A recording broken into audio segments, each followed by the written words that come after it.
안녕하세요. 영화 콘텐츠 제작 크루 온더플로어가 진행하는 팟캐스트 펀치 드렁크 무비에 오신 것을 환영합니다. 저는 진행을 맡게 된 차차입니다. 반갑습니다. 최근 유행하는 촬영 방식은 무엇일까요? 뉴진스의 디토 때문인지 저는 캠코더로 찍은 저화질 영상들이 레트로 감성을 불러일으키며 뮤비, 예능, 영화 등 다양한 영상 매체에서 큰 유행을 불러일으키고 있다고 생각합니다. 최근 개봉한 영화도 저화질을 비디오 카메라로 찍은 영상을 적극적으로 활용하였는데요. 아버지와의 깊은 추억을 되새기는 이야기를 아름답게 묘사하여 많은 관객들을 울렸다고 합니다. 바로 샬롯 웰스 감독의 영화 애프터 선입니다. 아마 시네필 분들이시라면 이동지 평론가가 만점을 줬기에 익숙한 제목의 영화일 것 같네요. 이 영화를 본격적으로 살펴보기에 앞서서 함께 영화 이야기를 나눌 패널분들을 소개하겠습니다. 안녕하세요. 네, 안녕하세요. 저는 이번에 새로 들어오게 된 앤디라고 합니다. 왜 앤디이신가요? 사실 이유는 간단한데요. 저 네네. 토이스토리의 앤디를 좋아해서 그 캐릭터에서 이름 가져왔고요. 네, 첫 녹음이라 떨리나요? 네, 좀 떨리는데 열심히 해보겠습니다. 좋습니다. 네. 저는 죽지 않고 다시 돌아온 이제 겨울이 얼마 남지 않았는데 다시 돌아온 겨울입니다.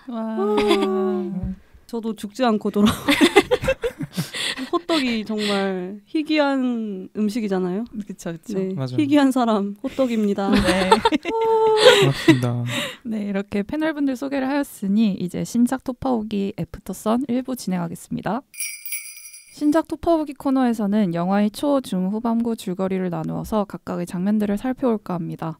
줄거리 소개부터 좋았던 연출, 대사, 인물 분석과 같은 내부적 요소들을 위주로 1부를 진행해볼까 합니다. 그렇다면 영화 이야기 본격적으로 들어가기에 앞서서 다들 이 영화 어떻게 보셨나요? 네. 저는 저부터 얘기를 해볼까요? 네네. 네. 전화하시는 것 같아요. 네. 저는 이제 약간 보는 내내 약간 팟캐스트 하기 애매한 영화인데? 라는 생각이 들었는데 생각보다 뭔가 이야기가 많지 않달까? 약간 이야기할 이야기가 많지 않달까?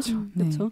근데 이제 영화를 보고 나서 약간 눈물이 핑 하고 맺혔습니다. 맞아요. 네. 진짜요. 약간 슴슴한 영화지만 영화가 다루고 있는 주제나 이야기가 엄청 보편적이어서 좋았고 영화가 끝나고 나서 오히려 생각을 하면서 더 좋아졌던 영화인 것 같습니다. 네. 겨울님은요? 저는 이게 어떤 역동적인 영화들보다 더 그냥 흥미로웠던 영화인 것 같고 오, 네. 흥미로웠다. 네.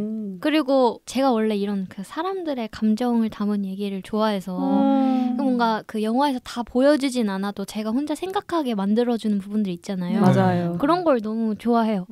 그리고 뭔가 너무 이렇게 악평일 수도 있는데 진짜 슬램덩크의 한 50배는 재밌는 것 같아요. 그러세요?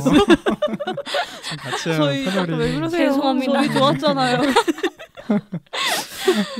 그리고 A24 그 특유의 느낌이 또 잘 묻어난 영화였고 A24였어요? 네네. 플로리다 프로젝트랑 느낌이 좀 비슷하지 않아요? A24인지 몰랐어요. 제가 대본 썼는데. 네. 혹시 앤디님은 어떻게 보셨나요? 일단 저도 이런 영화를 되게 좋아해요. 그러니까 딸과 아버지의 관계.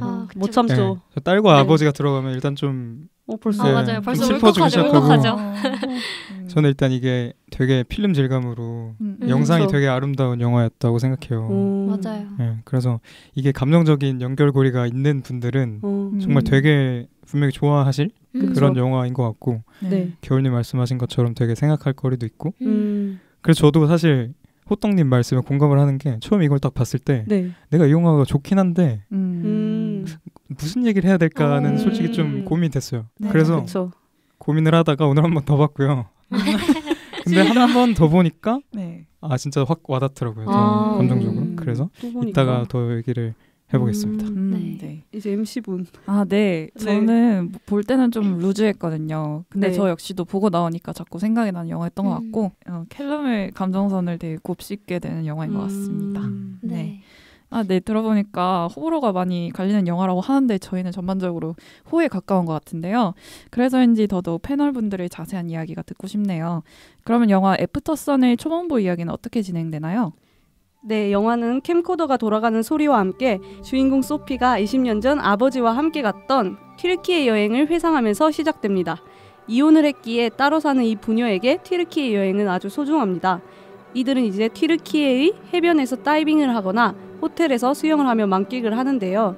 또래와 노는 것보다 자신보다 나이 많은 오빠들과 어울리고 싶어하는 소피의 모습과 함께 초반부는 끝이 납니다. 네, 초반부 줄거리 들어봤는데요. 혹시 네. 어떤 장면이나 설정, 연출 같은 게 좋았었나요? 저는 우선 이제 소리가 굉장히 중요한 영화라는 생각이 들었어요. 약간 영화의 시작이 캠코더 키는 소리잖아요. 맞아요. 이제 영화의 시작은 캠코더를 키는 소리라면 영화의 끝에는 아기가 울었던 걸로 저는 기억을 하거든요. 영상에는 담겨지지 않는 화면 밖의 소리. 그러니까 약간 외화면의 소리를 영화의 끝과 시작에 배치했는데 그 이유에 대해서 생각을 해보니까 약간 이 영화가 전반적으로 우리가 보지 못한 것들에 대한 이야기를 다루고 있어서 그렇지 않은가라는 생각이 들었고 또 약간 우리가 볼 수 없지만 어렴풋하게 느끼게 되는 그런 감각을 포착하는 영화. 그래서 약간 그런 시작이 엄청 좋았던 것 같아요. 맞아요.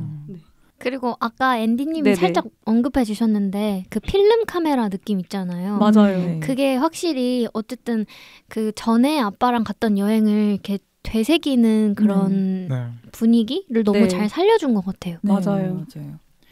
저도 일단은 이 영화가 가장 중요한 게 소피가 아버지랑 갔던 여행을 자기의 관점으로 이제 기억을 재구성하는 건데 캠코더 영상이 제가 기억하기로는 딱 3개 나오거든요. 맞아요. 별로 안 나오더라고요. 네, 딱 3개 나오는데 그 캠코더 영상마다 이제 그 기억에 살을 붙이는 거죠. 소피가 기억하는 아니면 혹시 또 기억하고 싶은 장면들을 붙여서 진짜 있는 그대로의 사실인지 아니면 소피가 그렇게 받아들이고 싶어서 만들어낸 상상인지 그냥 구분이 안 가는. 그러니까 근데 또 그런 게 필름의 느낌이랑 또 잘 어울리는. 네, 다시 이걸 살려낸다는 느낌에서.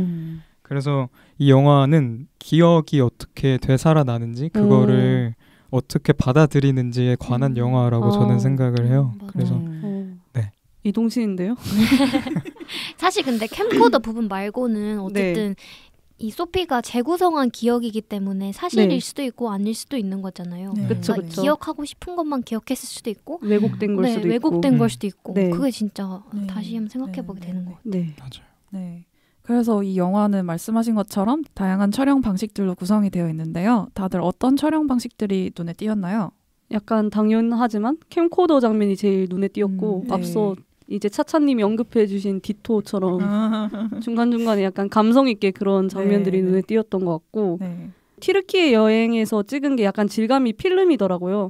찾아보니까 35mm 그 필름이어서 확실히 다르게 찍었구나 싶었고 현대 시점은 엄청 일반 디지털 카메라 그런 질감이잖아요. 맞아요. 그래서 그러한 시간순의 약간 촬영 방식의 차이를 뒀구나라는 생각을 했어요. 그리고 저는 약간 두 사람 시선에 좀 집중을 해봤는데요. 시선. 제가 오늘 다시 보고 이제 알게 된 건데 아버지가 소피를 바라보는 장면은 딱 2번밖에 안 나와요. 별로 안 보네. 하나가 이제 캠코더에 담긴 그 옛날 소피가 처음에 풀장에서 이렇게 서핑을 하는 그 장면이 하나가 나오고 그리고 이제 마지막에 엔딩 장면이거든요. 그렇게 딱 2번이 나오고 나머지 모든 장면은 이제 소피가 아버지를 바라보거나 두 사람을 같이 비춰주거나 계속 시선이 느껴진 그런 샷이 맞아요. 소피가 아니면 아버지를 올려다보거나 다 그런 장면들이어서 이게 확실히 소피의 시점에서 보고 있다는 거를 알려주고 있는 것 같아요. 좋네요. 네, 저는 뭔가 구도를 좀 위주로 봤던 것 같은데 구도가 굉장히 안정적인 느낌을 많이 받았어요. 약간 장면이 되게 철저하게 계산이 되어 있는 느낌이 있다고 해야 되나? 그런데 그 안에서는 굉장히 연기는 또 자연스럽게 펼쳐지고 약간 그런 것들이 되게 보는 재미가 있었던 것 같습니다. 네, 그러면은 줄거리에서 말했듯이 소피는 굉장히 성에 대해서 관심이 많고 자기보다 나이 많은 소년소녀들, 연인들한테 관심을 갖는데요. 이런 소피의 시선을 어떻게 해석하셨나요? 저는 약간 그러한 성향이 약간 소피가 좀 더 아웃사이더 같다고 느껴지게 되었어요. 약간 또래와 좀처럼 어울릴 수 없는 그런 면이 약간 또 아버지 캘럼을 닮은 것 같기도 하고 맞아요. 네. 또 사실 그런 장면이 나오는 게 약간 어색하진 않았어요. 왜냐하면 딱 13살의 아이들이 딱 그런 거에 관심이 많을 시기지 않나. 그래서 저는 막 저놈 봐라 약간 너무 조숙하네 이런 생각은 안 들었던 것 같아요. 그러니까 한마디로 애늙은이라고 하잖아요. 맞아요. 네, 저희 표현으로 애늙은이라고 하는데 그러니까 애 어른이 되고 싶어하는 아이의 딱 모습이라고 저는 생각을 했거든요. 어른들이 그러니까 특히나 자기 부모가 불안정하게 되면은 아이는 그거를 본능적으로 느낀다고 생각해요. 그래서 영화를 보면 소피가 생각보다 아버지를 되게 많이 의식을 하고 있다는 게 저는 느껴졌고 네. 항상 무슨 말을 뗄 때 이게 바로 나오는 게 아니고 아버지를 한번 보고 보고 이제 입을 뗐다가 그 말을 한번 생각을 하는 거죠. 그런 다음에 이제 그러니까 아버지가 불안정하다는 걸 소피도 네. 어느 정도 알고 있기 때문에 소피가 아버지한테 좀 사랑을 되려주려는 그런 모습들도 저는 분명히 있었다고 생각을 맞아요. 하고 네, 부모가 불안정한 부분을 아이가 조금 채우려는 그래서 성숙한 네, 그래서 성숙하고 싶은 수밖에 없는 또 네. 하고 싶은 그렇게 되는 것 같아요. 저도 비슷하게 느꼈는데 그 처음에 이제 네. 그 소녀 좀 나이 많은 오빠들이 와서 당구 친구는 장면 있잖아요. 네. 거기서 원래는 이제 진짜 또래 친구랑 같이 뭐 이렇게 앉아서 타는 네. 놀이기구 같은 걸 타고 있었는데 아빠가 가자 하니까 그게 재밌던 말던 그냥 아빠를 따라가요. 맞아요. 네, 그게 약간 저도 앤디님이랑 비슷하게 그러니까 어른이 됨을 되게 동경한다고 느꼈어요. 아빠가 하는 것, 그러니까 아빠 혹은 이제 아빠 비슷한 어른들이 하는 것을 동경하고 내가 어린이로서 그렇게 재미를 찾는 것에 대해서 그렇게까지 흥미가 없는 애 같아요. 맞아요. 네, 그리고 또 느꼈던 게 네. 약간 소피랑 데비 덱에 거기 나오는 어린 아이들은 그쵸. 조금 더 유치하고 맞아요. 일부러 막 풀장에서 어떤 애가 뗐어가지고 아빠가 데려가고 맞아요. 소피는 그거 보면서 아유 자식이 어려가지고 뭐 약간 이런 느낌으로 보잖아요. 맞아요. 그런 것도 그렇고 그냥 나오는 어린 사람들의 인물들이 다 소피랑 좀 대비를 주려는 의도적으로 맞아요. 그렇게 캐릭터를 맞아요, 설정했다라는 생각을 했던 것 같아요. 네, 저는 뭔가 소피 시선이 약간 그런 소년들이나 연인들한테 가니까 뭔가 그렇게 자연스럽게 성장을 하고 같이 아빠와 있는데도 다른 곳으로 눈길을 보내는 것을 보면서 뭔가 아빠로부터 벗어나고 있다는 느낌을 받았어요. 그래서 같이 여행에 와 있지만 소피는 아빠와의 관계 이외에 자꾸 다른 곳으로 눈길을 보내니까 네, 그렇게 느꼈던 것 같습니다. 아빠 역시도 약간 다른 데를 보는 것 같지 않아요? 네. 소피랑 맞아요. 같이 있지 않고 한 공간에 있는데 약간 허공을 응시하고 네. 있어가지고 그 장면이 저는 진짜 눈에 띄었는데 네. 칼럼이 이제 영화 초반에 깁스를 하고 이제 푸는 장면에서 약간 저는 피를 흘렸다고 생각을 했거든요. 네. 물을 막 씻길래 그래서 약간 이런 칼럼의 액팅이 영화 초반부의 그러한 잔잔한 분위기랑 이질적이어서 이에 대해서 이야기를 한번 해보면 좋을 것 같아요. 맞아요. 다들 그거 피라고 생각하셨나요? 그거를 네. 저는 처음에 봤을 때는 네. 잘 안 보여가지고 그냥 물집이 흘러내리는 거겠거니 뭐 그런 생각을 했어요. 근데 다시 보니까 빨간 게 흐르고 있더라고요. 팔에서. 아 진짜요? 네. 맞았다. 피가 맞았다. 피가 맞았구나. 네. 전 좀 당연히 피인 줄 알았던 것 같아요. 초반에는 되게 진짜 여행하고 그런 맞아요. 아빠랑 소녀의 그런 그냥 풋풋한 여행 이야기 여름 여행 그런 줄 알았는데 갑자기 이제 피가 나오니까 좀 이질적이긴 해요. 약간 뭔가 평소 칼럼에 불안함과 충동적인 부분이 약간 그 깁스와 그가 들고 있는 가위? 불안한 가위에서 알 수 있었던 것 같아요. 약간 다친 이유도 굉장히 뭉뚱그려서 이야기하잖아요. 네. 넘어졌다 했나? 근데 약간 뭔가 자해한 것 같은 그런 느낌이 들었고 뭔가 평소 그의 행동이 약간 무모하지 않았나. 네, 저도 그걸 보면서 좀 헛것을 본 느낌을 받았던 것 같아요. 그 다음 장면이 배 타는 장면이었는데 아무리 팔을 봐도 상처가 없는 거예요. 그래서 이게 맞나 싶었는데 그러네. 피를 흘리긴 했구나 그래도. 그래서 제 생각에는 그 어른 소피가 회상을 하기로 아마 자신의 아빠가 화장실 안에서 피를 흘리고 있었을 것이라고 너무 좋다. 네, 그렇게 해석을 했었고 뭔가 그 장면이 반으로 나뉘어져 있잖아요. 네. 말로는 소피와 다정이 대화를 나누는데 그 아빠는 홀로 고군분투를 하면서 피를 흘리고 있는 약간 그런 상반된 모습에서 오는 이질감이 좀 생경했던 것 같습니다. 하나의 프레임에 그렇게 나눠져서 흥미로웠던 구도였던 것 같습니다. 네, 이렇게 애프터선은 초반부에 굉장히 모호한 톤으로 이야기를 진행하는 것 같네요. 그래서인지 더 그 다음 이야기가 궁금해집니다. 중반부는 어떤 이야기로 진행이 되나요? 네, 계속해서 소피와 칼럼은 터키 여행을 즐기게 되는데요. 그러던 어느 날 밤 둘은 카라오케 기계가 있는 야외홀에 구경을 갑니다. 소피는 어릴 때부터 함께 불렀던 노래를 신청하지만 칼럼은 좀처럼 나와주지 않고 그 자리에 혼자 앉아있죠. 소피는 혼자 나가서 노래를 끝까지 다 부르고 화가 나서 아버지를 보내고 혼자 밤을 보내게 됩니다. 괜히 나이 많은 오빠들과 함께하지만 이들과 어울릴 수 없다는 것을 깨닫고 이전에 바이크 게임을 함께한 소년과 키스를 나누게 됩니다. 한편 칼럼은 어두운 밤바다에 뛰어들면서 중반부 이야기는 끝이 납니다.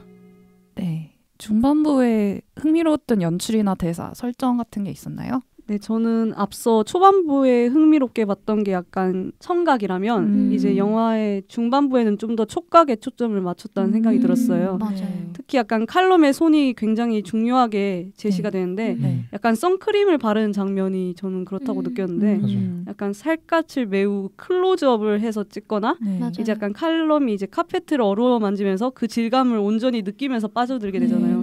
그 장면이 진짜 특이하다고 생각을 했는데 그러한 부분이 칼럼이라는 캐릭터가 예민한 기질을 갖고 있다라는 생각이 들었어요.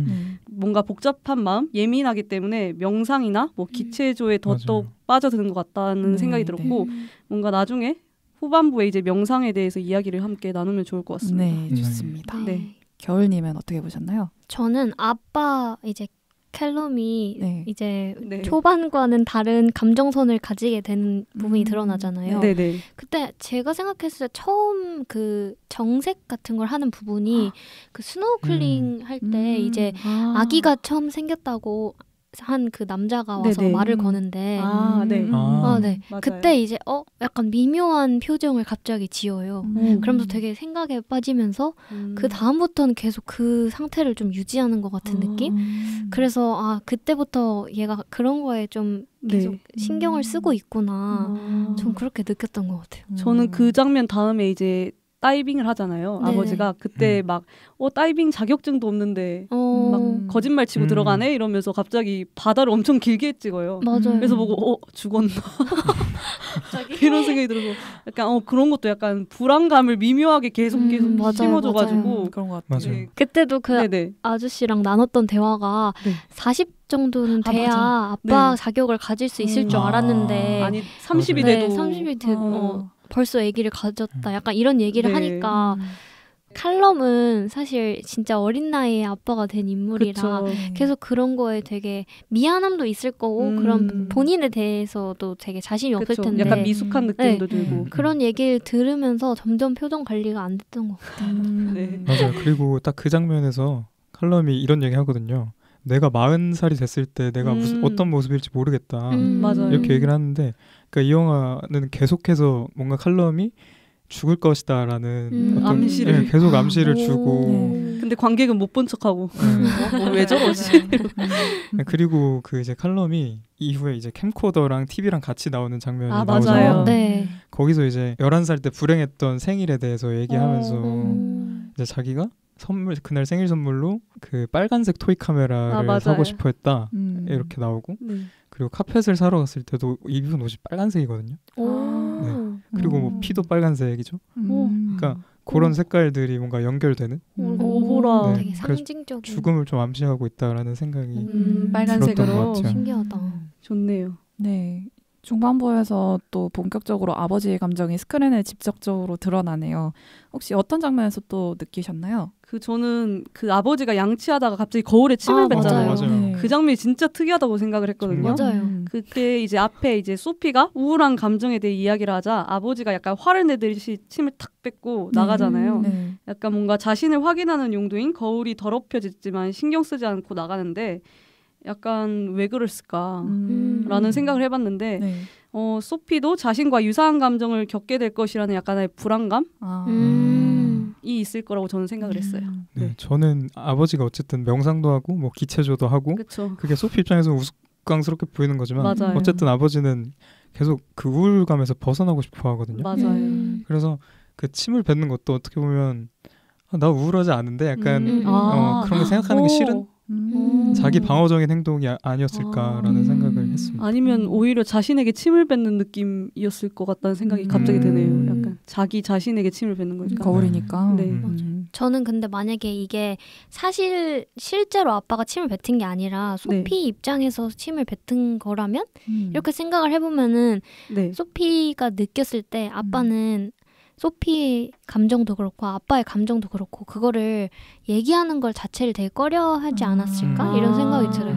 그래서 소피 입장에서 아빠가 이 얘기를 들었으니까 아빠는 이런 얘기하는 걸 싫어할 거야 이렇게 생각하면서 아빠가 이거에 좀 직접적으로 화는 내진 않지만 좀 싫은 표현을 했다라고 생각할 수 있을 것 같아요. 저는 또 이제 블러 노래가 나왔을 때 아버지가 난간에 서서 이제 팔을 들고 서 있잖아요. 네. 그래서 누가 봐도 자살하는 느낌인데 그러니까요. 그 다음 장면이 바로 패러글라이딩 장면으로 이어지거든요. 그래서 그냥 감성 있는 장면이 되었다. 네. 관객을 또 이렇게 착각하게 만들었다. 네, 이렇게 계속 소피와 아빠 사이의 관계가 계속해서 주목이 되는데 이후에는 이제 부녀의 관계성에 대해서 이야기를 또 나누면 좋을 것 같아요. 혹시 어떻게 생각하시나요, 호떡님? 저는 초반부에서 말했듯이 딸은 또래에 비해 굉장히 성숙하고 성숙해지려고 노력하는 반면에 칼럼은 이제 소피의 오빠냐고 오해를 받잖아요. 맞아요. 그 정도로 실제로 어리고 행동도 흔히 이야기되는 아버지랑 거리가 먼데 그런 이유가 칼럼이란 캐릭터가 자신이 너무 복잡해서 소피에게 신경을 쓸 겨를이 전혀 없었던 거라고 저는 생각을 해요. 그래서 이제 밤에 소피를 두고 혼자 그냥 숙소에 가버리는 등 너무 이미 자신의 우울에 너무 침잠되어 있지 않나. 그래서 그런 관계성이 너무 다른 흔한 영화들과 좀 비교되었던 것 같아요. 맞아요. 네, 앤디님은 어떻게 보셨나요? 저는 그 아까 전에 캠코더랑 TV가 같이 나왔던 그러니까 그 장면. 거울로 캠코더로 녹화를 하고 있고 TV로 그 두 명의 얼굴이 비춰지면서 그 장면 저 되게 좋아하는데 저도요. 진짜 좋았어요. 그냥 그 영화의 약간 상징적인 딱 장면이라고 딱 느껴졌거든요. 보자마자 소피가 아버지한테 11살로 돌아가면 뭐 할 거야 라고 굳이 묻잖아요. 맞아요. 그러니까 그 얘기가 왜 나올까. 어린아이 11살의 입장에서 갑자기 31살이 된 아빠한테 11살로 돌아가면 뭐 할 거야 라고 묻는 게 그게 아버지한테 하는 질문이기도 하지만 그러니까 본인에게 약간 하는 장면처럼 또 느껴져요. 그게 무슨 말이냐면 소피는 어쨌든 그때 아빠가 어땠는지를 알고 싶어하고 그때 맞아요. 아버지가 그립고 그때 자신이 조금 더 아버지를 이해하지 못한 것에 대해서 자책하고 있잖아요. 그래서 그 질문 자체가 본인 스스로에게 좀 묻는 장면이 아닌가. 30대의 소피가 약간 그 장면이 좋았던 것 같아요. 네, 저도 비슷하게 생각한 게 이 둘의 관계가 젊은 아빠랑 조숙한 딸이잖아요. 그래서 아빠는 예민하고 아이는 아빠의 예민함을 덤덤하게 지켜본단 말이죠. 근데 이거는 언제까지나 어른 소피가 회상하는 자신과 아빠라는 점이니까. 네. 그래서 실제로도 그랬겠지만 소피가 아빠를 관찰하거나 하는 그런 시점샷이 나오는 장면 같은 게 있다면 그건 언제나 어른 소피가 되새기는 어린 아빠의 모습일 것이다 라고 생각을 했던 것 같습니다. 네, 이렇게 얘기를 해봤고 혹시 중반부에서 눈에 띄었던 사운드 트랙은 무엇이 있었나요? 저는 이제 소피가 이제 장기자랑 나가듯이 혼자서 노래를 부른 R.E.M의 Losing My Religion인데요. R.E.M. 그 장면 진짜 저 이 노래 좋아했거든요. 그래서 깜짝 놀랐어요. 약간 우울한 노래로 유명한데 자기가 이제 어릴 때 아빠랑 많이 연습한 노래? 뭐 그런 식으로 이야기를 하잖아요. 그래서 이 노래를 어릴 때부터 들었다고 라는 생각이 들었고 이 노래 역시도 이제 가사를 보면 약간 칼럼을 원망하는 30대 소피의 목소리를 담는 그런 노래 같아서 너무 좋았어요. 잘 넣은 것 같다. 맞아요. 노래가 되게 좋던데요. 맞아요. 진짜 많이 들었어요. 나 이 영화 끝나고 나서 계속 이 노래 듣고 왔어요. 진짜요? 네네. 영혼이 없으시다. 진짜요? 아니 원래 알았다는 게 너무 신기한데요. 그러니까요. 아까 호떡님이 언급해 주신 것처럼 블러의 텐더도 그 춤추는 장면에서 나왔는데 그것도 사실 다 그렇게 좋은 노래는 아닌 것 같지 않아요? 왜 그러세요? 저 중학교 때 블러 엄청 좋아했었거든요. TMI였습니다. 네, 이렇게 이야기가 진행될수록 영화의 톤이 점점 우울해지고 슬퍼지는 것이 좀 흥미로운 것 같은데요. 그러면 애프터선 후반부의 줄거리는 어떻게 되나요? 네, 한바탕 소동이 있었던 다음 날 칼럼의 생일이 되고 소피는 주변 관광객들에게 아버지를 위해 노래를 불러줍니다. 그러나 아버지는 묘한 표정을 지으며 그들을 바라보는데요. 바다 위에서 칼럼은 소피에게 나이를 먹어도 자신에게만큼은 모든 것을 말해달라고 당부합니다. 그렇게 여행은 끝이 나고 작별 인사를 하는 소피를 찍던 칼럼은 캠코더를 내리고 어두운 문으로 걸어가며 영화는 끝이 납니다. 네, 후반부 줄거리도 들어봤는데요. 혹시 후반부에서 흥미로웠던 연출이나 설정, 대사 같은 게 있었나요? 저는 아까 겨울님이 말씀해 주신 부분인데 이제 소피가 아버지에게 생일 축하 노래를 불러주었을 때 아버지 표정이 진짜 약간 맞아요. 처음에 약간 손으로 얼굴을 가리고 그다음에 약간 기분이 좋기보다는 뭔가 불편해 보이는 그러니까 자신의 탄생을 오히려 저주한달까? 그런 느낌이 들어서 간다. 저는 그 손을 올리는 게 그냥 햇볕 가리는 게 아닌가. 그렇긴 하겠죠 당연히. 그때 햇볕이 쨍했거든요. 근데 약간 오묘하게 표정을 싹 그림자 딱 쪄가지고. 저는 완전 햇빛 신경도 안 쓰고 그냥 표정이 자기 표정이 변하는 거를 소피한테 보여주고 싶지 않아서 애써 가리는. 네, 그렇다고 생각했어요. 애써 멋있다. 의미가 다 있군요. 그러니까 끝에 네네. 아버지가 이제 소피가 축하를 해줄 때 이렇게 내려다 보면서 근데 끝에 슬며시 웃어요. 웃긴 진짜요? 네. 그러니까 슬며시 그러니까 입꼬리가 살짝 올라가는데 되게 디테일하시네. 두 번 본 사람은 달라요. 역시. 두 번 보니까 보이더라고요. 네. 네. 그래서 그게 그러니까 씁쓸한 장면인데 그래도 소피한테만큼 고맙다라는 표시를 한 게 아닌가. 네. 딸을 위한 아버지네요. 네, 사랑이 느껴졌다. 미성숙하지만 어쨌든 아빠는 진짜 아빠네요. 아빠는 아빠다.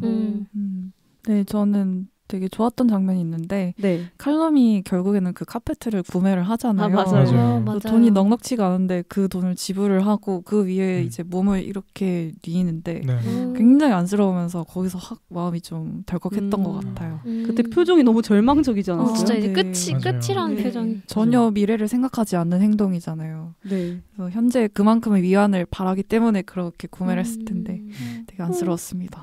저는 그 카펫에 아버지가 눕는 장면이 자기가 여기 다시는 눕지 못할 것 같다라는 생각을 한 것 같았어요. 그러니까 다들 불쌍한 강아지 대하듯이. 그러니까 그 거금을 지불하면서도 딸한테 남겨주고 싶은 거죠. 그렇죠. 네. 딸한테 위대한 유산이네요. 유산 같죠? 죄송합니다. 갑자기. 근데 그게 진짜 유산이 맞는 게 그 소피 집에 깔려 있는 카펫이 어머머 소피가 밟고 있는 카펫이 그 카펫이에요. 어머머. 진짜 유산이었던 유산이네요. 건데 그러니까 그게 아빠가 남긴 어떻게 보면 진짜 마지막 유산 같은 그런 느낌이었던 것 같아요. 저는 이 영화에서 딱 아쉬웠던 게 있었는데 후반부뿐만 아니라 영화 전반적으로 약간 패닝과 틸트업 이런 거를 통해서 공간을 넘나들잖아요. 막 미래로 갔다 과거로 갔다 이러잖아요.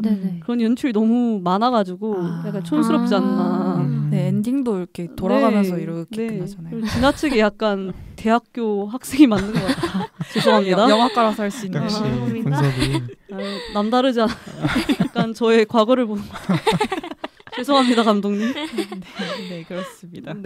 그 생일 축하하는 장면에 대해서 얘기를 하고 싶은데 그 현재가 딱 비춰졌을 때 생일 축하의 소피라고 옆에 있던 같이 누워있던 여성이 얘기를 하거든요. 근데 생일 축하의 소피 한 다음에 같이 들어가는 사운드가 뭐냐면 애기 울음소리예요. 맞아요. 애기 울음소리고 그 다음에 바로 넘어가는 장면이 소피가 그 터키 여행지로 가는 버스 안에서 아빠한테 생일 축하해 아빠라고 얘기를 하는 거예요. 그래서 그 어쨌든 탄생에 대한 그리고 그거를 되새기는 장면에 있어서 되게 좋았던 장면인 것 같아요. 현실이랑 과거랑 또 그렇게 생일이라는 단어 하나로 이렇게 연결이 되네요. 연결되는 게 정말 좋은 것 같네요.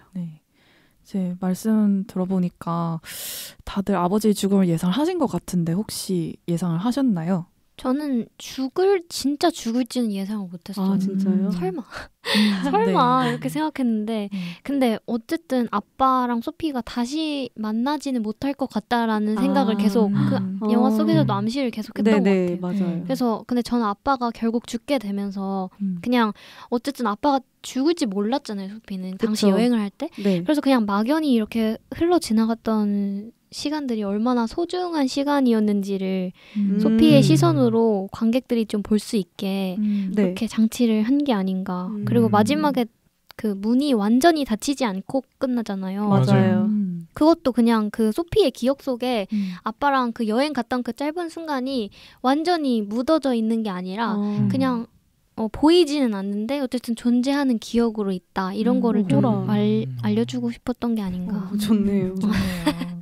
호떡님은요? 저는 이제 아버지의 죽음을 초반부터 예상을 하게 됐는데 맨 처음에 이제 튀르키예에서의 밤을 보낼 때 이제 아버지가 담배를 피잖아요. 밖에서 베란다에서. 그 장면이 엄청 길더라고요. 그래서 대충 아버지가 많이 힘드시구나. 그래서 뭔가 언젠가 죽지 않을까라는 생각이 들었고 이제 언젠간 죽겠죠 당연히. 개인적으로 감정선이 엄청 공감하기 쉬웠다고 저는 생각을 해요. 약간 행복해야 하는 일들에게 약간 기뻐하기 힘들고 그런 행복한 일에 참여하기도 힘든 날이 저에게도 뭔가 있어 왔어서인지 무척 공감이 갔고 그런 의미에서 저는 오히려 아버지의 기록하는 행위가 특이하게 다가왔던 것 같아요. 뭔가 자신을 위한 기록이 아닌 너무도 소피를 위한 기록이잖아요. 원래 죽으려는 사람이 기록을 하지 않잖아요. 그쵸. 그래서 약간 좋은 아버지가 되고자 노력한 매개가 카메라가 아니었을까라는 생각이 좀 또 다르게 들었네요. 앤디님은 혹시 네. 어떻게 보셨나요? 사실 저는 처음에 봤을 때는 그냥 소피가 아버지랑 굉장히 오랫동안 못 봤을 것이다. 네, 그 정도만 생각을 했어요. 근데 다시 보니까 영화 곳곳에서 계속 이제 아버지가 죽을 것이다라는 암시가 있었던 것 같고 근데 이제 그렇게 이제 생각을 하고 다시 이제 장면들을 되짚어 보니까 네. 아버지는 계속 그 마음이었던 것 같아요. 여행 때 소피를 대할 때 그 소피를 너무 사랑하는데 이제 내가 더 이상 소피에게 줄 수가 없잖아요. 죽을 마음을 먹었다면. 네. 그러니까 어떻게든 남겨주고 싶은 거죠. 소피한테. 그래서 캠코더로 수중에서 촬영을 하는 것도 폴라로이드 사진을 찍는 것도 다 소피에게 남겨주기 위한 거였고 소피는 그걸 이제 나중에 돌이켜보니까 그게 더 각별하게 느껴지는 거죠. 그쵸. 그래서 뭐 카메라도 노란색 소피가 가장 입었던 색도 노란색 색을 엄청 열심히 보셨네요. N 디테일이시네요. 그리고 소피가 아빠한테 네. 런던에 와서 자기 방을 노란색으로 꾸며달라고 맞아요. 노란색으로 맞아요. 엄청 강조를 해가지고 그래서 그러니까 행복했던 것들은 다 노란색으로 좀 기록이 되는 약간 추억의 색깔이 원래 노란색 이런 거잖아요. 노란 구슬이잖아요. 인사이드 아웃에서. 미치겠다. 이렇게 훅 들어오네. 갑자기요? 갑자기 노란 구슬이요? 그래서 영화에 계속 중간중간에 등장하는 네. 그 아버지가 춤추고 있는 씬을 네네. 소피가 생각하는 장면들이 그러면 플래시백이라고 해야 될까요? 그쵸. 과거니까. 그게 몇 번 등장하는데 네. 이제 마지막에는 그 장면이 변주가 좀 돼요. 맞아요. 네. 이제 뭐 이따가 또 얘기를 하겠지만 네. 그 언더프레셔랑 같이 나오면서 맞아요. 소피가 아버지를 이렇게 붙잡고 흔들거든요. 네. 근데 거기서 이제 노래 나오는 대사 뭐냐면 도대체 왜? Why? 근데 약간 표정도 약간 현재 소피 표정이 엄청 네. 애절하잖아요. 네. 가지 말라고 네. 아버지 그냥 거기 있어라 라고 붙잡고 싶은 것 같이 보이는 거죠. 그래서 진짜 슬펐던 것 같아요. 맞아요. 그 장면이. 혹시 눈물 한 방울 흘리셨나요? 그 장면에서 울었습니다. 저도 울었어요. 근데 네, 진짜. 그 장면에 어떻게 안 울어요? 안 울면 사이코패스 오늘도 등장했네요. 사이코패스 두 명 있네요. 사이코패스 2명 있습니다. 네. 저는 네. 죽기는 죽었는데 이 시간대에서는 죽지 않았을 거라고 생각했어요. 진짜 죽었다면은 그 바다에서 뛰어드는 장면 있잖아요. 그쵸. 그것도 굉장히 길게 찍었는데 맞아요. 거기에서 죽었을 거라고 생각했는데 거기 약간 죽을 것처럼 맞아, 연출을 맞아요. 해놨어요. 진짜 죽는 줄 다시는 알았어요. 안 올 것처럼. 맞아요. 갑자기 그 다음에 이제 나체로 그 침대에 누워 있어서 전 당황했어요. 네. 시체인가? 어떻게 왔지? 그러니까요. 네, 그래서 죽진 않았을 거라고 생각했고 튀르키예에서 돌아와서 몇 년을 더 살고 죽지 않았을까라고는 생각을 했는데 네. 마지막 장면이 소피를 공항에서 혼자 떠나 보내는 장면이잖아요. 그래서 그때 이 사람은 돌아가지 않네라는 생각이 들면서 짐작을 했던 것 같아요. 맞아요. 네, 이렇게 영화에서는 빈번하게 춤 혹은 명상 장면이 나오는데 혹시 이 행위의 의미는 무엇일까요? 앞서 말했듯이 약간 칼럼의 예민한 기질을 다스리는 행위라고 생각을 했는데요. 네.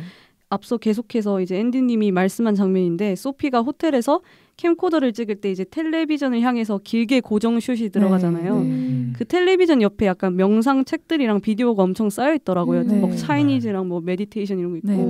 그래서 그런 사소한 부분들이 칼럼이 평소 이제 속이 굉장히 복잡하고 예민하다는 것을 알 수 있었고 단순하게 약간 그게 우스꽝스러운 액팅이 아니라는 생각이 들었어요. 약간 칼럼이 또 사람을 계속해서 피하잖아요. 네. 혼자만의 시간을 계속 갖고 그런 이유도 뭔가 그러한 칼럼의 내적인 갈등이 깊어서 그러지 않을까라는 생각이 들었어요. 저도 비슷하게 내적인 갈등이 밖으로 표출되는 거라고 생각을 했어요. 네. 저는 그 춤 장면이 아마도 소피한테 뭔가 가장 기억에 남는 행위? 아빠의? 그러니까 그때는 가장 이해할 수 없었던 것들인데 지금 생각해보니까 그게 아버지가 어떻게든 자신의 우울한 상태에서 좀 벗어나려는 그런 안간힘이었구나라고 좀 생각을 하게 되지 않았을까. 약간 발버둥 치듯이 살면서 세월이 지나서 좀 이해를 하게 된 게 아닐까 생각을 또 합니다. 춤을 추면 약간 아드레날린이 분출되면서 살아있다는 감각을 느끼게 되잖아요. 오, 그쵸. 살아있는 감각을 뭔가 되살리고자 발버둥 친 게 아닌가. 맞아요. 제가 연극을 한번 올린 적이 있었는데 거기에서 거기에서 춤이랑 살풀이가 아주 중요한 장면으로 나와요. 그래서 살풀이가 약간 운명에 타고난 살 혹은 살아오면서 쌓아온 액 같은 걸 푸는 행위인데 직접 몸을 움직이면서 무념무상의 상태에 빠져가지고 이제 과거에서 벗어나가지고 미래를 향하자는 약간 그런 몸짓인데 이것이 약간 살풀이 칼럼의 춤이 살풀이랑 좀 비슷하다고 생각했고 칼럼이 자신을 괴롭게 하는 무엇인가에서 빠져나오고자 하는 살풀이이자 발버둥인 거죠. 그렇게 생각했던 것 같습니다. 멋있네요. 네, 그렇게 소피랑 칼럼이 춤을 출 때 나오는 음악이 바로 언더 프레셔잖아요. 이렇게 후반부에 나오는 중요한 사운드 트랙인데 혹시 이거 어떻게 생각하셨나요? 이 장면 정말 좋죠. 네. 너무 슬퍼요 일단. 진짜 약간 영화 초반부의 춤 장면에서는 다 큰 소피만 보이잖아요. 클럽에서. 그러다가 이제 영화 후반부에서는 다 큰 소피랑 맞은편에 이제 늙지 않는 칼럼이 서 있고 이제 소피는 칼럼을 향해 원망하듯 아까 말했듯이 소리를 치잖아요. 약간 감정이 엄청 극도로 치닫게 되는 순간이고 보는 저도 엄청 울컥하고 눈물 짓게 만들었네요.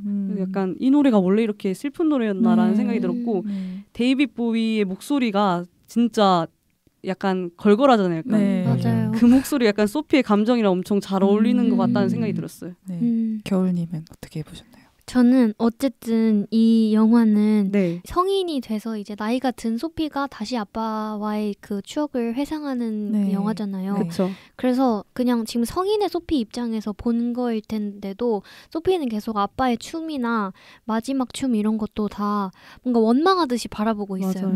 이거는 제가 아까 생각한 거랑 좀 연결이 되는데 그냥 소피는 아빠가 가진 내적인 갈등이 분명히 있었다는 걸 인지는 하고 있었을 거예요. 근데 그거를 이해할 수도 없었을 뿐더러 이해하고 싶지 않았던 거예요. 왜냐면 우리가 아빠한테 원하는 것들이 있잖아요, 사실. 그냥 아빠라는 존재만으로도 주는 그런 게 있지만 아빠가 해줬으면 좋겠는 게 당연히 11살인데 당연히 있었을 텐데 그게 성인이 된 소피한테도 분명히 원망하는 마음으로 계속 남아 있었던 것 같아요.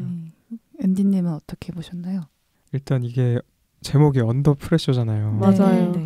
그래서 이 언더 프레셔가 이렇게 뭔가 제목 그대로 삶의 무게, 압박을 느끼고 있었다라는 거에 연결시켰다는 거에 일단 저는 좀 참신하다고 생각을 했고 너무 와닿는 그거 같아. 그러니까 데이빗 보위 그 목소리가 나올 때 진짜 좀 소름 돋았던 것 같고 약간 울부짖는 그 목소리가 진짜 잘 어울렸어요. 정말 그냥 확 와닿았던 너무 좋은 사운드 트랙이었다고 생각합니다. 가사도 막 이것이 너와 나의 마지막 춤 이러잖아요. 너무 상황이랑 잘 어울려서 노래 먼저 듣고 영화 각본을 썼나? 라는 생각이 들었어요. 그렇다면 감독 샬롯 웰스가 정의하고자 했던 가족이란 무엇일까요? 호떡님은 이제 앞서 말했듯이 이제 죽고 싶어하는 아버지는 딸을 위해 카메라를 들고 기록을 하잖아요. 그래서 가족은 뭔가 행복하든 슬프든 함께하면서 기록하게 되는 것. 또한 이제 단순히 카메라라는 매개를 통해서만이 아닌 뭔가 회상, 추억, 기억과 같은 뭐 뇌 활동? 제가 문과여서 혹은 약간 신체 뭐 그러한 것들을 통해서 계속해서 기록을 하는 것이 가족이 아닐까라는 생각이 들었어요. 뇌 활동을 잊어주세요. 저는 이 영화 테마 중에 하나가 그리움이잖아요. 재구성하는 거고 그리워하는 건데 그래서 결국 가족이란 우리가 항상 그리워하고 앞으로 언젠가 계속 그리워할 존재? 너무 좋. 21의 그리워해요. 깔아주세요. 머릿속에 그리워해요. 에코 넣어주세요. 겨울님은 저도 저 호떡님이랑 좀 비슷한데 저도 약간 사랑하고 아끼고 뭔가 우리가 가족이기 때문에 같이 극복해야 돼 이런 부분보다는 이 감독이 어쨌든 우리가 가족이라는 테두리에서 같이 살아가긴 하지만 어쨌든 나랑은 다른 타인이란 말이죠. 근데 내 자신이 아니다 보니까 이해하기 힘들고 원망스러운 부분이 분명히 생기는데 이거를 또 역설적으로 가족이기 때문에 이해할 수 있고 이해하려고 노력하는 부분들이 있어요. 그래서 그걸 좀 얘기하고 싶지 않았나. 그러니까 아빠에 대한 원망과 그리움이 자꾸 혼재하는 듯한 그런 느낌. 네. 그쵸. 복합적인 감정. 그쵸. 애증의 존재다. 그쵸. 네, 저도 영화를 보면서 아무래도 어린 소피의 시선을 따라가게 될 수밖에 없었는데 사실 저는 소피보다 아빠인 칼럼에 훨씬 더 가까운 나이더라고요. 언제나 나를 사랑하고 아끼는 줄만 알았던 부모가 아이에게 보여주던 의외의 모습들, 취약하고 감정적이고 때로는 공격적인 모습들 그런 것들을 마주하면서 아이는 어른이 된다는 걸 느꼈던 것 같습니다. 네. 그럼 마지막으로 제목 애프터선의 의미에 대해 이야기를 해봅시다. 혹시 앤디님은 어떻게 생각하시나요? 사실 이 영화를 보고 나서 제일 먼저 했던 게 애프터선을 검색한 거거든요. 영어 단어를 쳐봤어요. 이게 도대체 무슨 애프터선? 이게 뭔 말이지? 애프터선이? 네, 그게 뜻이 있더라고요. 따로 있구나. 그게 어쩐지 정확히... 계속 그 단어가 붙어 있더라고요. 왜 이제 깨닫으세요? 그래서 뭔가요? 그 그게 무슨 뜻이냐면 햇볕에 탄 살갗에 바르는 크림, 선크림. 미쳤다. 그래서 제가 아까 선크림 강조했는데 신내림 받았네요. 네, 그래서 그런 뜻이 있더라고요. 몰랐다. 근데 이제 영화 초반부에 저는 이 대사가 너무너무 좋았는데 그게 이제 소피가 아버지한테 보고 싶다라고 돌려서 말하는 장면인데 그리워한다라고 돌려서 말하는 장면인데 우리가 가끔 이제 소피는 하늘을 올려다 본다. 근데 이제 우리가 같은 하늘 아래에 있다라는 생각을 하면 우리 같이 있는 거 아니냐. 맞아. 그 대사가 너무 그게 어떻게 11살 입에서 나올 만한 대사인가요? 에반디. 네, 그래서 그 대사 자체가 이 영화의 테마를 딱 드러내는 대사라고 생각을 했고 그래서 우리가 어디 있어도 우리를 지켜볼 거다. 태양이 우리를 지켜볼 거다. 이런 얘기를 하는데 칼럼은 죽었고 이제 태양이 그를 볼 수 없는 존재가 됐잖아요. 근데 이제 이 영화는 태양 이후에 태양이 바라볼 수 없는 대상에 대한 시점으로 쓰였기 때문에 애프터 선이 아닐까 이렇게 생각을 했습니다. 호떡님은? 저는 너무 앤디님이랑 같은 의견을 해서 진짜. 뇌를 공유했네요. 네, 그렇네요. 이런 공유 소름 돋네. 저 한번 말해볼까요? 저는 전 좀 다르게 생각해 보려고 했는데 그러니까 저는 썬이라는 것이 그 영화 속 소피랑 아빠의 여행 그 자체를 말하는 거면 어떨까. 그래서 소피가 앞으로도 계속 삶을 꾸려나가면서 어쩌면 잠깐의 순간이고 기억이었을지 모르겠지만 또 그런 잠깐의 기억이 평생 소피가 내딛는 어떤 발걸음을 좌우할 수 있는 거잖아요. 근데 아이들은 제가 어디서 그런 얘기를 들었는데 어린 시절에 부모랑 함께한 기억을 전부 기억하진 못하지만 그때 그 감정, 그때 엄마 아빠의 표정, 그때 그 촉감 그런 거를 평생 기억하면서 그 기억으로 살아간대요. 맞아요. 진짜 그 맞는 말인 것 같아요. 그래서 소피의 시선에 담긴 다시는 올 수 없는 아빠와의 여름을 담아준 게 아닌가.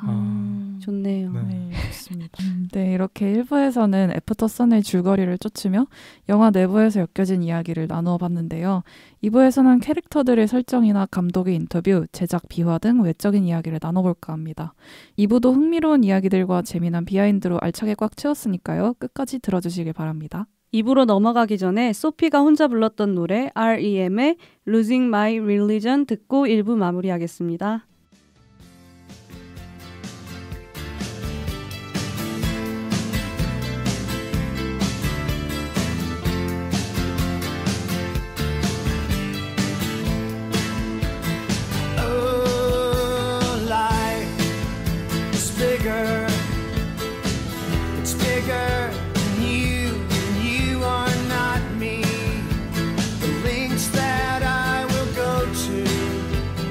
Distance in your eyes. Oh no, I've said too much. I set it up. That's me in the corner.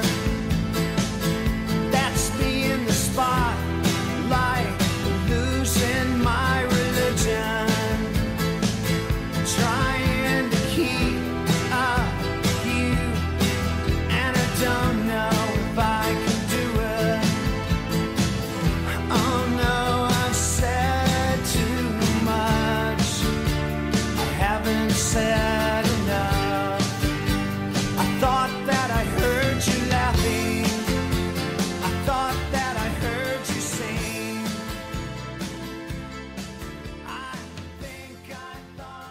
신작 토퍼보기 애프터선 2부 시작하겠습니다. 앞선 1부에서는 애프터선의 장면 분석, 인물들의 관계성, 사운드 트랙 등 다양한 영화 내적인 이야기를 나누어 보는데요. 2부에서는 영화 외적인 이야기, 즉 제작 비하인드나 유사한 영화, 그리고 패널분들의 개인적인 이야기 등 영화만 봐서는 알 수 없는 이야기들을 함께 나눠볼까 합니다. 먼저 영화가 영화인지라 다들 과거의 기억들이 떠올랐을 것 같아요. 다들 영화 보면서 어떤 기억들이 떠올랐나요? 저희 가족들도 비디오 카메라로 이제 추억 영상들을 엄청 많이 찍었거든요. 네. 그래서 그런 분들이 계속 교차돼서 생각이 났고 약간 일상도 있지만 보통은 행복한 날들 혹은 특별한 날들에만 이제 캠코더를 들잖아요. 네. 맞아요. 그러한 영상들 뒤에 생각보다 행복하지 않았던 휴일들과 뭔가 날들이 있었지 않았을까라는 기억을 하게 되었습니다. 그럼 그 비디오는 자주 보시나요? 네, 꽤 자주 봐요. 진짜요? 저 다큐멘터리 제작할 때 약간 살짝 쓰려다가 무산됐네요. 무산됐네요. 아쉽네요. 제 거는 무산됐네요. 네. 근데 저는 가족이 이렇게 다 나오게 네. 타인의 시선에서 찍어준 영상이 많이 없고 진짜요? 제가 보통 카메라를 들기 때문에 근데 제가 기억을 더듬어 보니까 옛날에 세부 여행 갔을 때 스쿠버 다이빙 하는 시간이 있었거든요. 네. 그때 이제 가이드님이랑 스쿠버 다이빙 밑에서 계신 가이드님이 그 카메라로 찍어주세요. 근데 저랑 아빠랑 처음으로 스쿠버 다이빙을 한 거였는데 영화를 찍으셨네요? 감사합니다. 애프터선 하나 찍으셨네. 근데 그게 지금 생각이 났는데 한번 집에 가서 봐야겠어요. 보세요. 진짜 재밌어요. 꼭 재밌겠다. 가족이랑 봐야 돼요. 진짜 너무 귀여워요. 미치겠다. 당시 사춘기가 제대로 왔었는데 귀여울까요? 지금보단 귀여울 수 있어요. 네, 니님은 일화 같은 거 있으신가요? 저는 사실 기억나는 일화는 없고요. 그러니까 이게 아쉬운 게 저는 영상보다는 그러니까 앨범에 사진들은 많이 남겨놨는데 이렇게 영상으로 찍어놓은 건 없더라고요. 세대 차이인가? 죄송합니다. 네. 곰플레이어시니까. 곰플레이어는 저도 썼어요. 네. 네. 그래서 전 나중에 결혼해서 자식 낳으면 영상을 많이 남겨둬야겠다라는 생각을 했던 것 같아요. 진짜로. 네, 저는 하나가 생각이 나는데 제가 어렸을 때 막 말하는 애기일 때 노래를 정말 못했다고 합니다. 소피처럼. 귀여워. 그래서 아빠 생일이어가지고 엄마랑 같이 생일 축하 노래를 불렀는데 제가 생일 축하 이렇게 불러야 되는데 생일 축하 이렇게 불렀대요. 단조로 아주 음이 하나는요? 음이 하나로 불렀대요. 그래서 그걸 녹화해놓은 테이프가 어디 있었다는데 그 이사 오면서 잃어버렸더라고요. 너무 아쉽다. 그래서 엄마 아빠가 진짜 아쉬워하시더라고요. 있으면 여기 깔면 되는데. 아쉽다. 편집할 때 살짝. 그러니까. 네, 그러면은 감독은 왜 이런 영화를 찍게 되었을까요? 실제로 이제 샬롯 웰스 감독이 나이 차이가 크지 않는 부모를 뒀대요. 이제 소피처럼. 그리고 또 이제 어린 시절 아빠와 튀르키예 여행을 간 적이 있어서 매우 자전적인 이야기라고 합니다. 그래서 그런지 훨씬 더 감정적으로 좀 다가왔던 것 같아요. 누가 봐도 근데 자전적인 이야기 같더라고요. 또 영화학교 졸업이 다가왔을 때 오래된 앨범을 들여다보면서 장편 아이디어가 떠올랐다고 하네요. 확실히 자전적인 이야기가 좀 좋은 영화가 많은 것 같아요. 맞아요. 마음을 울리는. 확실히 이제 감독이 자기 이야기를 표현하기도 쉽고 그래서. 맞아요. 네. 그렇다면 배우 이야기도 안 할 수가 없겠는데요. 우선 우리 주인공 소피에 대해서 한번 이야기를 해볼까요? 프랭키 코리오 배우 진짜 너무 귀엽게 생겼지 않아요? 너무 사랑스러워요. 발음도 너무 동글동글하고. 그러니까요. 그리고 왜 이렇게 아빠랑 닮았지? 그렇게 둘이 나와서 캐스팅을 진짜 잘한 것 같아요. 너무 잘했어요. 근데 이 영화가 첫 데뷔작이래요. 연기가 연기 너무 잘했어요. 거의 플로리다 프로젝트 뺨쳤어요. 진짜. 애기들. 진짜로. 찾는데 6개월 걸렸대요. 또 800대 1이었다고 하고 경쟁률이. 프랭키 코리오가 이제 유일하게 연기를 할 줄 아는 아이였고 이제 영화 속 캐릭터가 소피의 캐릭터가 실제 배우의 성격이 많이 반영이 됐다고 하네요. 배우가 원래 좀 성숙한 느낌의 아이군요.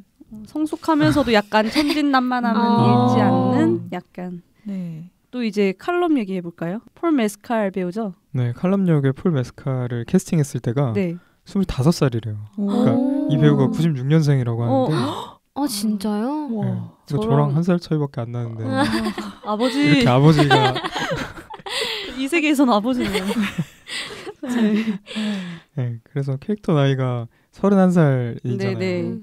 이것보다 어려 보이는 설정이라서 네. 오히려 네. 맞아. 오히려 좋아. 무리가 없었다. 그래서 폴이 이 대본을 보고 굉장히 깊은 반응을 보였다고 하네요. 폴이 이제 칼럼이라는 캐릭터에 대해 해석한 부분이 저는 엄청 인상 깊었는데 이제 칼럼은 훌륭한 아빠지만 그의 영혼은 악마들과 싸우고 있다. 그는 자신에 대한 엄청난 야망을 지녔지만 자신이 세상으로부터 원하는 것을 쟁취할 만한 도구를 가지지 못했다고 생각한다라고 말했는데 제가 생각하는 칼럼 캐릭터랑 엄청 유사한 것 같아서 아 연기를 잘했다 배우가. 해석도 잘하고. 그쵸.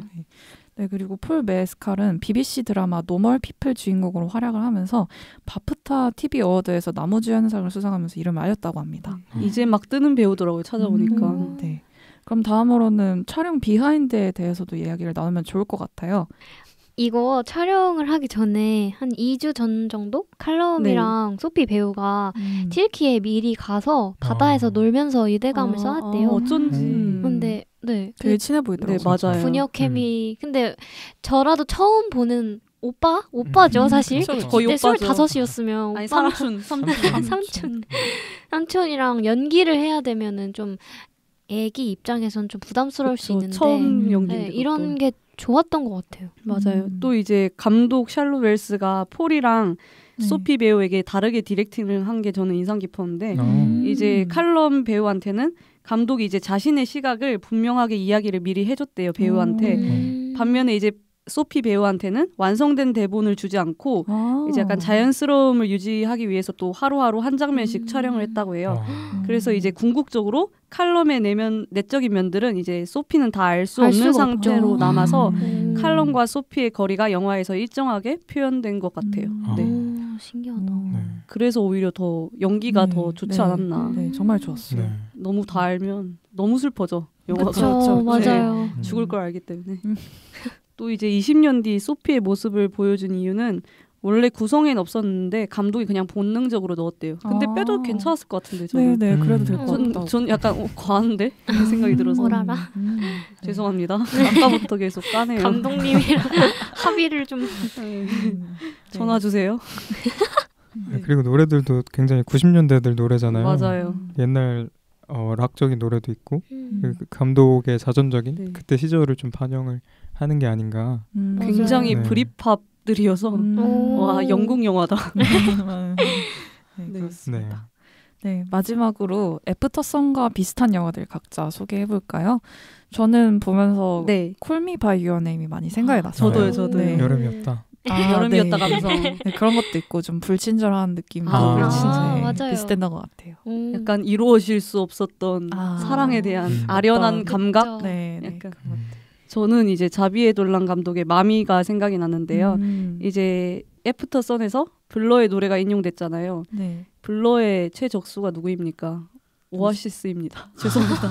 금원십 됐네요. 이제 자비에 돌란 마미라는 영화에서도 오아시스의 대표곡인 원더월이 나오는데요.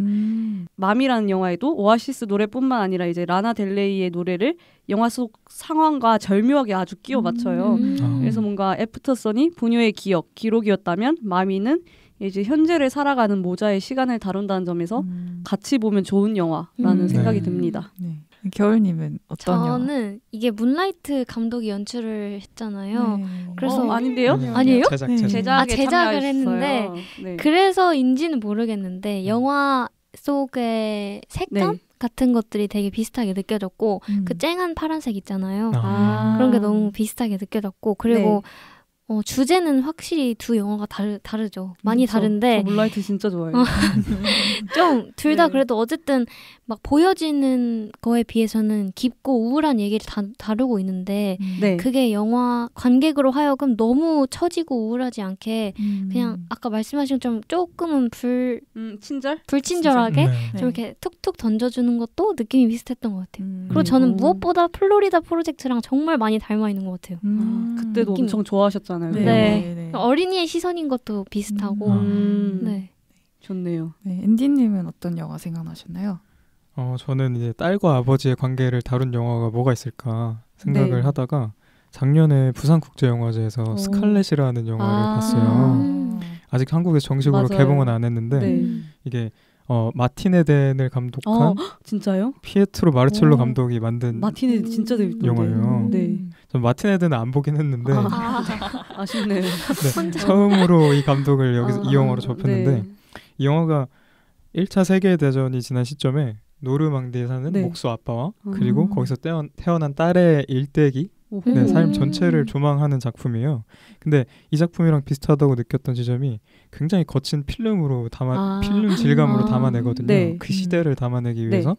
그리고 플래시백이 여러 번 들어가는 것도 비슷하고 이 딸과 아버지의 관계에 있어서 아버지라는 인물을 굉장히 중요하게 설정을 해놔요. 네. 그래서 굉장히 뭔가 우화 같은 이야기이기도 한데 되게 영상이 아름다워서 저는 애프터선이 어떻게 네. 보면 기억이라는 거를 좀 형상화해서 네. 보여준 영화라고 한다면 네.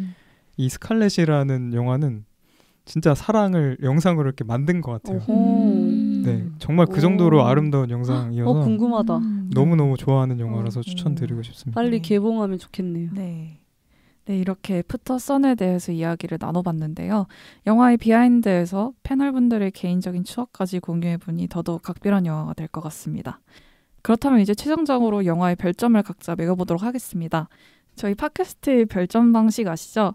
별점이 10점 만점에 5점 이하이면 별로라는 의미에서의 펀치, 그리고 이 영화의 별점이 6점 이상이면 취할 정도로 좋다는 의미의 드렁크로 구분해서 평점을 매길 겁니다.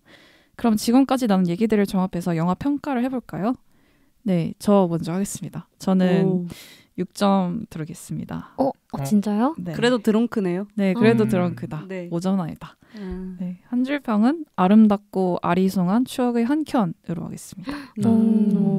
네. 호떡님은 어떻게? 저요? 네. 저는 이제 원래는 6점이었지만 네. 계속해서 생각을 해보니까 좀 더 와닿는 부분들이 많아서 7점 하겠고요. 한 줄 평은 우리는 그저 겹겹이 쌓인 면으로만 타인을 바라볼 수 있고 그들을 이해하지 못하지만 가늠할 수 있다 라고 하겠습니다. 가늠할 수 있다. 가늠할 수 있다. 가늠할 수 있다. 얼마나 시적인 표현입니까? 그러니까요. 네, 겨울님은요? 저는 일단 드렁크 8점이고요. 점점 좀 올라가네요. 6, 7, 8. 다음 9 아니야? 기대하겠습니다. 기대되는데요. 네. 그냥 뭔가 이런 소중한 네. 것들을 다룬 영화가 가진 힘이 분명히 있는 것 같아요. 아. 그리고 나랑은 전혀 다른 상황의 주인공이 있잖아요. 네. 네. 그런데도 같이 주인공이랑 같이 이해하고 같이 원망하고 하면서 온전히 소피가 될 수 있어서 너무 좋았던 것 같고 네. 근데 한 가지 아쉬운 점은 좀 모호한 그런 연출들이 많았다는 거?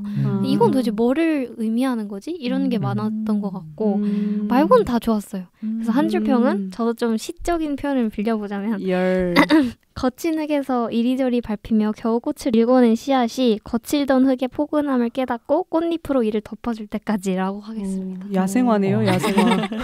적어가야 될 것 같은데요? 박효신 여기 있어. 어머. 네, 앤디님은 어떻게? 네, 저는 9점이고요. 오, 세계관 완성됐습니다. 아까부터 자꾸 앞서서 이제 60, 8, 9. 미래를 얘기해 주셔가지고 제가 좀 신기가 있어서. 네, 전 일단 제가 좋아하는 테마 그리고 굉장히 아름다운 영상이라서 너무너무 좋았고요. 한 줄 평을 하자면 우리는 결국 같은 태양 아래 있다는 생각을 해. 가사네. 취하네요. 네. 진짜 드렁크네요, 드렁크. 네, 그렇게 하겠습니다. 네, 팟캐스트를 마무리하기 전에 소피와 칼럼이 함께 시간을 보내면서 현재 장면이 교차될 때의 노래인 블러의 텐더 듣고 2부 마무리하겠습니다.